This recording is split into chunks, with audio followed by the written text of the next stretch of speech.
Pas vrasjes makabre të Denis Vyshkës, i cili punonte si kamarier në një restorant në plazhin e Drimadhës në Dërmi, policia ka arritur ta zbardhë ngjarjen e rënd. Provat dhe dëshmit kanë implikuar në këtë vrasje 2 pronarët dhe kuzhinjerin e hotelit Shija e Detit.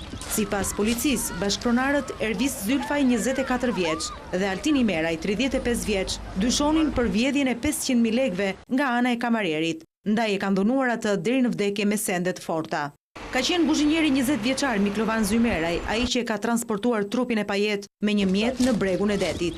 Viktima u gjet paraditën e sejntes nga plazhistët 300 metër larg nga lokali, por pas dëshmisë së pastrueses në të njëjtin restorant, të 3 persona kanë përfunduar në prangat e policisë. Punonjësia Dorina Suko ka rrëfyer në polici se edhe ajo ishte dhunuar prej tyre, por ka arritur të shpëtojë duke u hedhur nga kati i dytë i hotelit. Ata që kanë mbetur më të shokuar nga ky krim janë familjarët e 28 vjeçarit në Elbasan.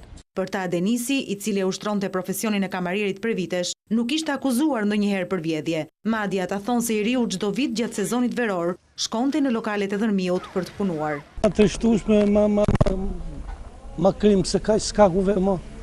Është mizerabël. Kjo akuzi mund të ngejtë të ndaj ati dhe jetë nuk e di, ata din. Nëse ka shtet, nëse ka drejtësi, duhet të merren 24 orë, duhet dalë çdo gjë në dritë, që edhe familjarët të dinë çfarë pat. Vrasja e kamarierit në Dërmi një ditë më parë ka tronditur pushuesit në këtë zonë.